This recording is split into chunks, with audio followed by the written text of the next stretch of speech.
Okay, here we are with another episode of Smart Living. I'm Daphne Monroe, and this is Diane Brennan. Yep, she's also your smart shopper too, but it's more smart shopping when it comes to real estate. You know, I'm not as smart as you, so I'm excited about this podcast because you have a lot to teach me. Well, I may be smart, but you sure as heck are the funny one out of this one. Oh, well, thank you very much. Thank you. Okay, today's Smart Living show is, of course, all about showing you ways and sharing ways so you can make smart choices about your life and spend your money wisely. So today we're going to talk about... Wait, who's this? Oh, wait, that's you right there in the background. That's Diane Don't Brennan. I look exactly like that? She has curly hair and she has straight hair. The one thing they joke about realtors that they leave pictures that are, 10 years old. So just to let you know that I'm not breaking that trend, okay? And same with me, by the way. Hold on, let's show my picture right here. I know you guys that are not visually watching the show, you probably can't see. So that's about a 10-year younger picture right there, right? Cute. Anyways, you look the same. I know, right? We all do filters. Thank God for filters. Okay, so we're going to talk a little bit about, you've got like a buyer's guide, something about when buying real estate. You can refer to something that tells you a little bit about buyer. As Arizona real estate agents, we have this fabulous resource for buyers to be able to research the communities and the areas that they are looking. Let's say you're with your realtor and you find this perfect house.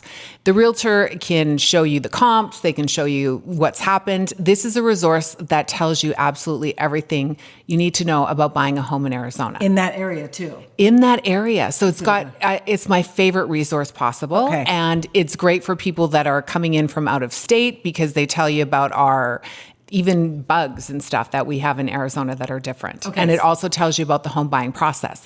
But it also can tell you crime stats. It can tell you if there's any sexual predators in a neighborhood. You're going to give the whole thing away. Just give me 1 second to wrap this up. I just want to tell people what the show's going to be about. So it's about that. Look at me. I got excited. You're going right into the segment. Also, we're going to talk about electric vehicles. So, there's a lot of discussion about that. We have the government, telling us that we, can't drive gas-powered cars, that we have to slowly change over to electric cars. But manufacturers, these electric cars are more money, but yeah, you could save on gas. So I found a nugget when it comes to EVs. You don't have to pay on gas, but there's something else you're going to spend an equal amount on. And that's also going to come up on today's Smart Living show. Interesting. Right. And we'll just have some many ways. So let's get the show started. Here we go. Okay, Diane. So let's get to that buyer's guide. Okay, so the buyer's guide is something you can ask any Arizona real estate agent for this, and I'm happy to give you one. Anyone watching or listening who wants one, I'm happy to send it to you. It's absolutely a free resource, and it is one of the most important resources. It's got a whole bunch of great links to help you learn about an area, learn about what's going on in that neighborhood. It's got links to crime stats. It's got links to what our plants are like here. Mm-hmm. So if you're coming in from out of state and you have no idea about scorpions or anything like that, it gives a lot of great information on that as well. Yeah, like scorpions. Like scorpion. I mean, you came from a different state, correct? No. I pretty much, I've lived here for over almost 50 years. Okay. So I've lived here most of my life. I was born in New York, but this is my life here. So I know scorpions very well. The reason why you got that funny tone from me was because I recently purchased a house. We're sitting in the house I recently purchased, and it was invaded by scorpions. I had scorpions coming out of the light socket. After you moved in? After we moved in. And did the seller disclose that? Of course not. Right? So then that's an issue that you can go take the seller. I know. And we thought about that, but we just let it go. So, but that buyer's guide would have been probably pretty helpful because it would have told me like kind of the area in terms of like, learning about the different types of insects and living over in this area. We definitely live near wildlife. We have javelina that come up our driveway. We found rattlesnakes. So that buyer's guide probably would have been a good thing to have before we brought the house. You're living in the wild, yes. Well, normally a seller should have filled out that information in the disclosures. Right. So that's unfortunate that they didn't. Right, and it could be that they didn't have a scorpion problem. The house was a little bit empty before we moved in. I noticed that the door was left open, so that's why I didn't really go into that. Well, let me tell you this about scorpions. They go in migration patterns. Yes, they do. Yes. I've learned a lot about them. So they them. didn't all of a sudden come here. Okay, you're right. So you're forgiving people. Yeah, I am, because I love this house. But you're absolutely right. I learned a lot about it, and I had to spend $3,000 to get a company to come in and seal the house out because it was such a severe problem. I mean, when you have scorpions coming out of your light socket, and within a few weeks of moving in here, I had already been bitten by a scorpion. So Wow. hiring that seal out company to come out, which I hated spending the $3,000, but I didn't know how else we could solve the problem, that's where they taught us about the migration. So you need to make your house less attractive to scorpions. You're never going to get rid of them. Well, and that's one thing that you should ask the seller is specifically about scorpions, even if they say that, because there is a question on the seller property disclosure statement. By law, every seller has to give this document to a potential buyer. And it asks on there, any insects. Right. And if they put no, the seller could get in a lot of trouble. You could get financial compensation for that easily if you change your mind. Secondly, if they say that, ask them again. Okay. Have you had a scorpion problem? Right. Ask your realtor to ask them, have there ever been scorpions in this house? Huh. Yeah. That might be something I might think about. I'm going to chew on that. I But let's talk a little bit more about this buyer's guide. Sure. So you can anybody get it, or do you have to be a realtor? Because you said you'll send it out to anybody that contacts you. Oh, anybody can get it. Yes. Realtors have access to it, and it's one of the tools that anyone who's thinking about buying a home can get for free. And you get it through a realtor. Okay. Now, is it specific to the area that you're buying in the valley, or covers the whole valley? Well, it covers the whole valley, but it has links. So let's say there's crime stats, or you want to know how the schools are in a certain area. So it has links to specific different areas. So, a good point to make for resale is how good are the schools in the area. You have children, but they're not of school age. But when you and your significant other are looking for a home, you want to think about resale value as well. Right, of course. Are the schools good? Is this going to be attractive to a potential buyer? So you're not just thinking of how much you're going to enjoy the house, but you're thinking, for resale when you decide to sell, how attractive is it going to be for someone else in terms of, So it gives you crime statistics too. It gives you crime So statistics. that tells you a lot about the area that you're really buying. Yes, it also has a link to the sexual offenders website, so you can know if there's any sexual offenders in your neighborhood, if that is a concern to you as well. Does the buyer's guide tell you anything about in terms of the resale in the neighborhood that you're living in? Like if it's a high rental, so to give you the stats on the property? No, just more like the schools, the crime area, around the area that you're living in, the community. Right. Vegetation, even in Arizona, climate, vegetation, insects, things like that. And the process of purchasing a home, and that you should be encouraged to get an inspection. It gives you really good tips as well. I think that's great advice. And people can get it for free. They can reach out to you to do that, but it is free. So it doesn't cost anything. No. Okay, that's If great. somebody's charging you, they're doing something a little funny, like they your have to sellers with the scorpions. But they have to contact a realtor in order to get it. Yes. You just can't just go No. get it. Okay, so there you go. So you guys have to contact a realtor if you want information on that and make a wise, educated decision on the area that you're buying in. That is really key. But I will say one thing. I don't mean to go off on a tangent, let's go off on a tangent. Real estate. The prices of homes. Since the pandemic, our price of homes have doubled, and they're not coming down. That's a question. We don't see that right now. So we have been in a situation where interest rates have been high. We were enjoying 2, 3, 4%, and now we're at the 6, 7, 8 range. So that has stopped people from buying until they get used to this kind of new normal.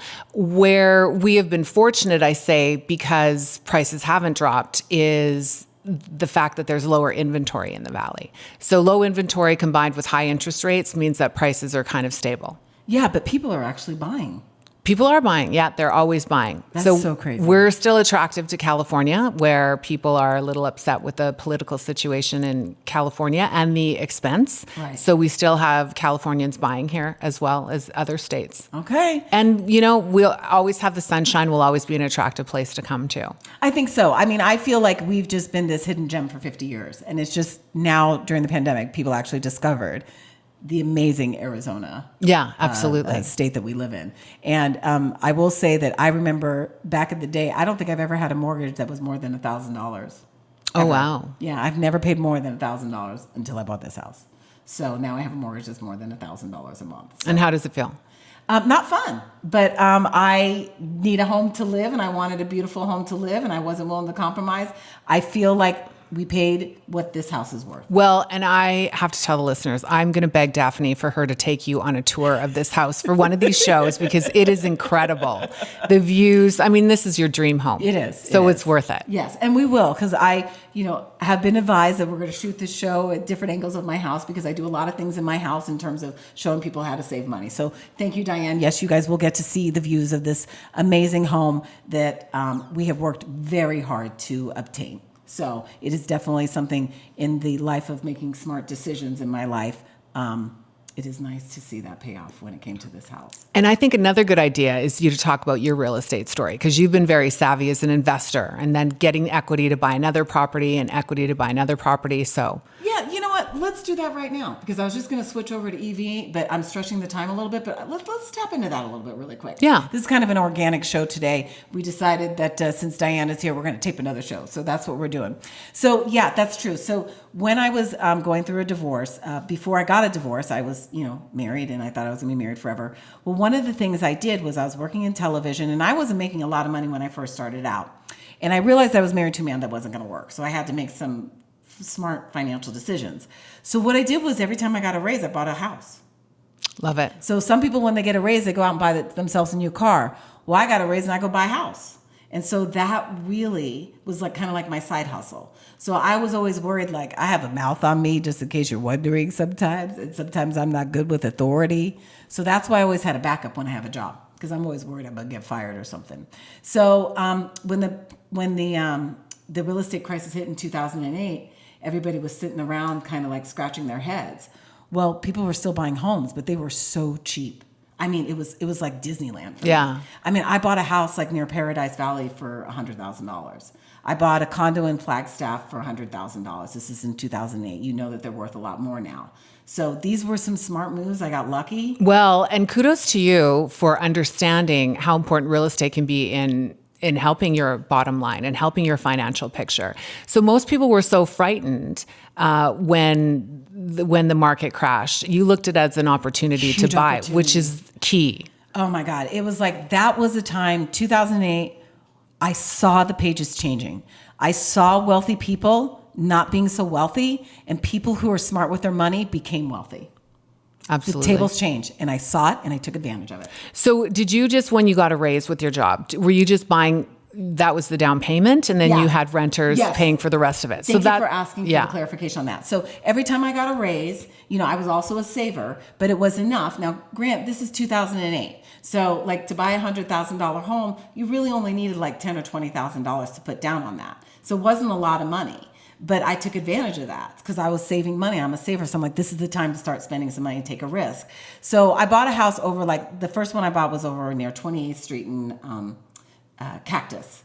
And it was a house that was almost not sellable because I guess the people lost their home and they went in and they thrashed the house and they took out the toilet. So it was considered a house that they wouldn't put a mortgage on. So we had to sneak in and put a toilet in so we could get a mortgage on the house. Okay, any of the ideas expressed on the show is not necessarily full disclosure. Not anything that we condone you to do. Well, you got to do what you got to do, but they wouldn't give me a mortgage, so we had to go in and put a toilet in. So we did, and then we got the mortgage on that house, and I think I put just $20,000 down.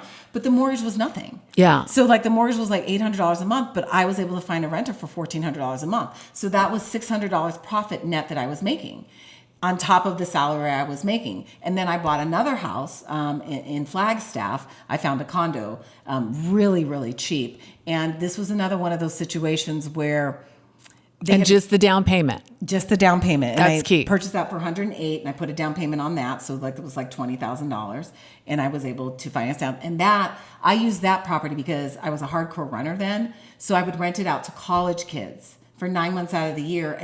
But they would have to, I made them sign a lease for a year, but they would be gone for the summer, and they knew that I would live at the house in the summer. So I would run it. It worked out perfect. But I've since then sold all these properties that I'm talking about for profit, and I've bought other properties with that, and that's the discipline. So why I was able to leave a high-paying job was because I had income coming in from my rental properties. Love it. And that side hustle has given me the freedom to do things like this. I want to start a podcast right now, right? Okay, well, right now, you got to find sponsors. You got to find money. So there's a period of time where I'm going without making money, but I have income coming in for another aspect. And that is one of the smartest things I have ever done in my entire life. I listened to my dad.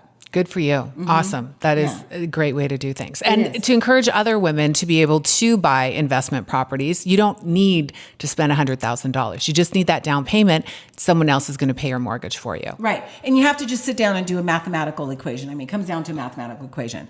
You have to make sure that your mortgage is less than what you can rent it out for. Period. And did you ever use any of your equity to put a down payment on another house? No, I never did. Okay, It was but you always- can. That's an Right. option. Yeah, I mean, you can leverage your money. Use your money. One of the things that my dad, he's probably one of the best money advisors. He's now deceased, but he gave me some really, really important advice as a child. And one of it is that if you have money, keep it in the bank. Make sure you got enough. So let's say I bought a house for 150. This is my dad's philosophy. Make sure you have $150,000 saved up in the bank, but don't use your money. Go get a mortgage and put a mortgage on that. But if something happens, you can pay off that house. Now that's a pretty ambitious goal. I mean, having $150,000 saved up when you're like in your 30s is pretty hard to do. But it gets your mindset to It does. saving, It's which is discipline. important. So what that told me was don't put myself in debt. So what it said was save as much as your salary that you can.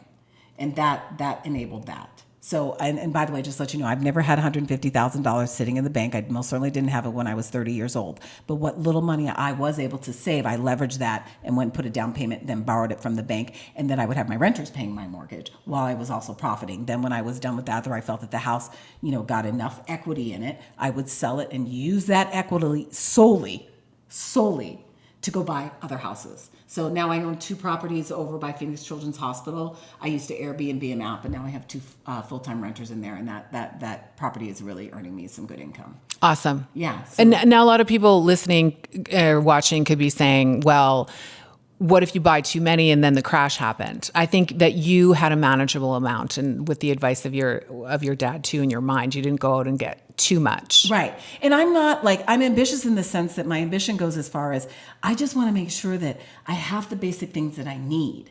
I don't want to have to be robbing Peter to pay Paul to keep a roof over my head. Yeah. So for me, my ambition only goes as far as, okay, I can take care of myself, and then I want to play. Yeah. And I don't want to work after that, right? So, but there are people who see things greater than I do and have a larger real estate portfolio. But for me as an individual, I also manage all my own rental properties too, because I have the time and the freedom to do that. And I enjoy that.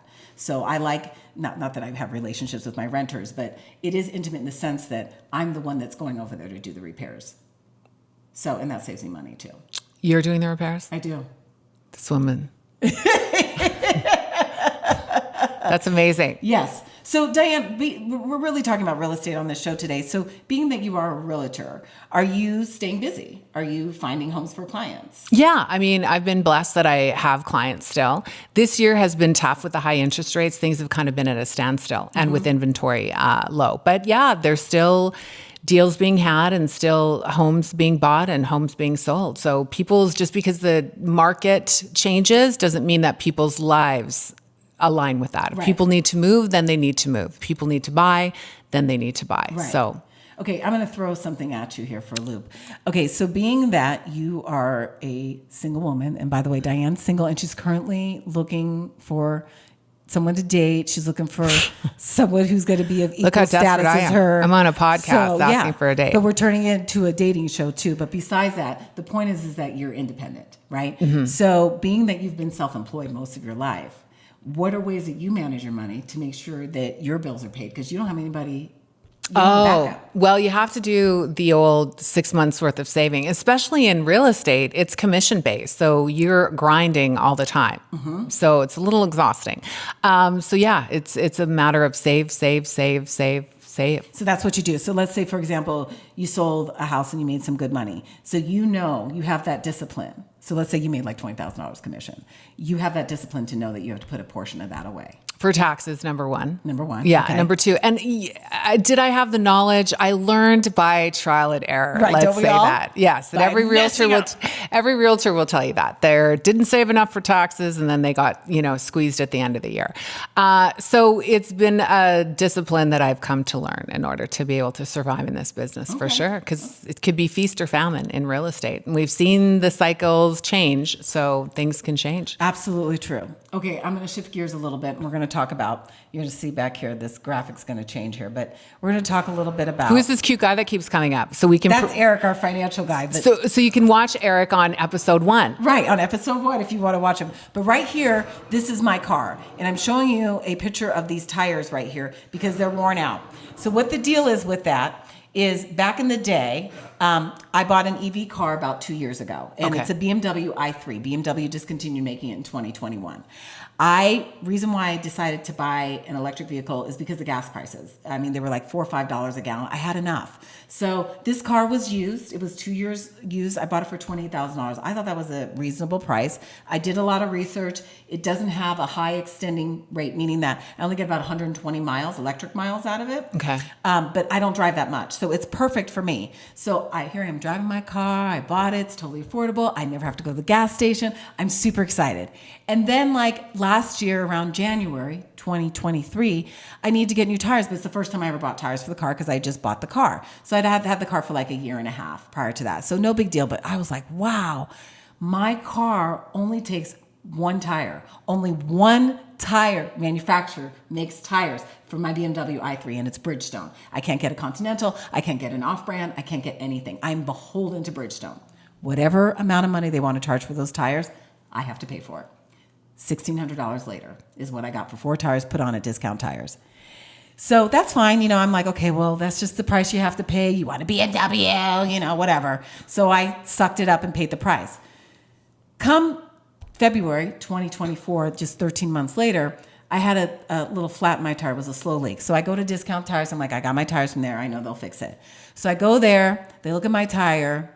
Then they roll down my window and they say, we can't fix your tire. I said, why? They go, because it's bald. Like, not bald, but it's in the red. So there's green, which is good. Yellow is not so good. And then there's green, which is red, which is bad. So they're like, we can't fix it when it's in the red. And I go, but I just got these tires. They're like, I know. And it's both back tires. Okay, so I pull up. I go to the guy inside Discount Tires. He pulls up my record.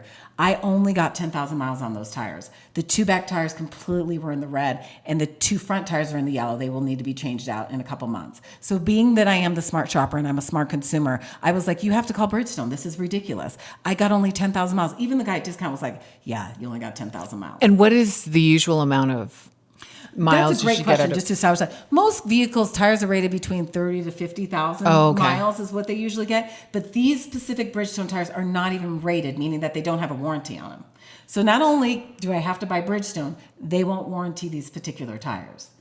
And my car takes different size tires. So the back tires and the front tires are different, so you can't rotate them. So you can't give them more life.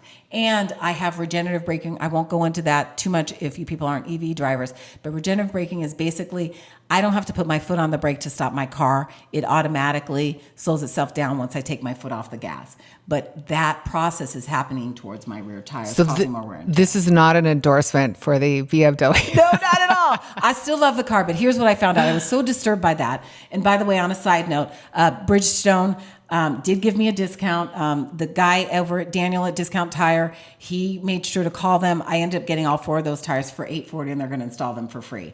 But I told Daniel at Discount Tires that now we're going to reestablish a relationship because basically every year I have to get new tires. There's nothing I can do about it. So that's the catch, guys. So when I did more research and I started talking to more people when it came to Teslas, a lot of Tesla drivers have to change out their tires between a year and year and a half. I went on Reddit and looked at some different blogs. So that's the catch with EVs. So you save on the gas, but you have to afford for every year or year and a half, you're going to have to get 4, I can't see my hand in the camera, 4 new tires. Wow, that's crazy. Yeah, And so that's the catch. we're not going to talk about when you need a new battery.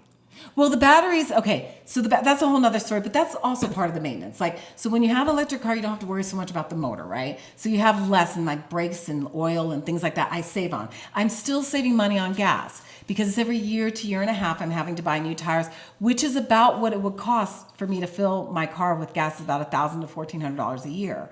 But at the same time, I'm getting additional. So I'm still getting savings on the EV car, but that's the catch, guys. You have to buy more new tires. Plus, the battery weighs more. Those cars weigh more, so the rubber is not holding more. So that's really it.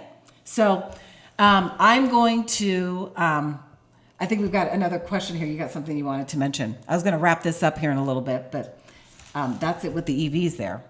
And then what about the charger in the house? Well, the charger in the house is pretty cheap to install. So Oh, it is? Well, it depends. So what the house that I bought already had an existing external Okay. electric charger. But the catch is that if you want to get a faster charger, you have to get a 220 volt, which plugs in like it's a washer. It's a washer plug, so it's a regular plug. So you have to hire an electrician. It depends on the cost of that. It can cost you anywhere from $500 to $1,000. It just depends on what they have to tap into to get the electric there, where you want it at. So you have to afford for that. But it's part of the cost of buying an electric car. But you can also, there's a lot of places you can get your car charged for free. It just depends on the convenience that you have. But it is something that's another factor that you should consider. And if you charge at home, how much does your electric bill go up? That's a good one. I have solar. I can't answer that, but it's not much. It's not. No, a lot of conspiracy theorists like my brother seem to think that it's going to increase your electric bill by $1,000. It's not. I thought it was like $200 or $300. It could be. I don't want to say yes for sure. I don't feel like everybody has different electric plans. Some people have solar. It depends on what electric plan you're on. So if you're off or on, when You're right. peak hours, it depends. But I would say, factor in about $100. Call the electric company. Yeah, but it's not. Before you it's buy. not an extreme thing here. Okay. It's not an extreme thing here, like a lot of people think it is. So, but again, the catch is. It is the tires. And I would say, the cost of putting in an electric charger, that's a factor that you have to consider, $1,000 factor too. So, but for me, it works out. I'm not going to trade in my car for a gas car. I also am somebody, I hate going to buy gas. Yeah, I think that's a girl thing. I don't we have to do definitely We definitely don't like doing that. have to do for that. sure. So- And then changing the oil. Oh my goodness. So that's another wrap, you guys. You can catch all of my content on Smart Shopper Daphne. That's where my blog is. That's where you'll find the show. You can find it on iTunes. You can find it on Spotify. Plus, watch me on social media. I always have a great story. I'll, have a story about Evie on my social media platforms. And as you can see, we talked about it more here. So thanks for tuning in. We'll see you next time on Smart Living. This is Diane Brennan. I'm Daphne Monroe, your Smart Shopper. Have a fantastic week.